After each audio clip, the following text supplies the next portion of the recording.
রমজান মাসে এমন কোন আমল আছে কিনা যা করলে আল্লাহর প্রিয় বান্দা হওয়া যাবে? ভাইরা আমার, এই প্রশ্ন উত্তরে আমি বলতে চাই, রমাদান মাসে আল্লাহর নৈকট্য লাভের জন্য যে সুযোগটা তৈরি হয় এটা বছরের অন্য কোনো মাসে হয় না। সেটা কিভাবে? একে তো রমাদান মাসের প্রধান ইবাদত হলো সিয়াম বা রোজা, যেটাকে আমরা রোজা বলি। এই রোজা বা সিয়াম বা সাওম, এই ইবাদতটা আল্লাহর সঙ্গে বান্দার নৈকট্য লাভের সবচেয়ে বড় সোপান এবং সিঁড়িগুলোর একটা। কারণ আল্লাহ তাআলা হাদিসে কুদসিতে বলেছেন, আস-সাওমু লি ওয়া আনা আজজি বিহি, রোজা এটা আমার জন্য বান্দা রাখে আর এটা বিনিময়ে আমি নিজে দিব। এটা আল্লাহর সাথে বান্দার খুব গভীর সম্পর্কের একটা মাধ্যম।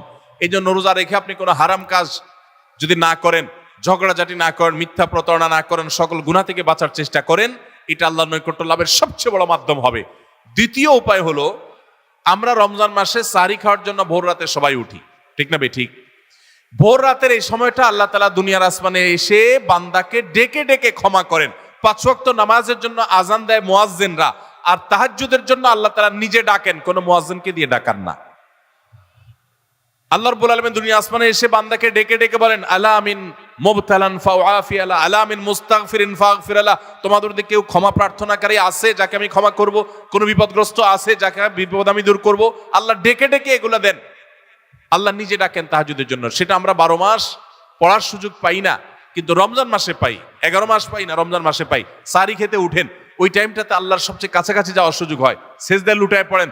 সেজদা হলো আল্লাহর আরো কাছে যাওয়ার মাধ্যম। আকরাবু মা ইয়াকুনুল আবদু মির রাব্বিহি ওয়া হুয়া সাজিদ, বান্দা আল্লাহর সবচেয়ে কাছে যেতে পারে সেজদায়, ভোর রাতে, রমজানে। সবগুলো উপলক্ষে একসাথে হয়েছে। এই জন্য ভোর রাতে সাহরি খেতে উঠলে আল্লাহর ওয়াস্তে আমি অনুরোধ করি আপনাদেরকে যে ভাইরা, এই টাইমে সাহরি খেতে উঠলে সাহরি খাওয়ার আগে পরে 10টা মিনিট অন্তত টাইম বাইর করেন। লাইটটা বন্ধ করে দিয়ে আলো আধারিতে সেজদায় পড়ে যান, 2 রাকাত নামাজ পড়েন, একটু দোয়া করেন। শুধু সাহরি খেলেন আর চলে গেলেন মসজিদে না, এই টাইমটাতে একটু দোয়া করেন। আল্লাহ নৈকট্য লাভের দারুণ সুযোগ। চেষ্টা করবো তো ইনশাআল্লাহ।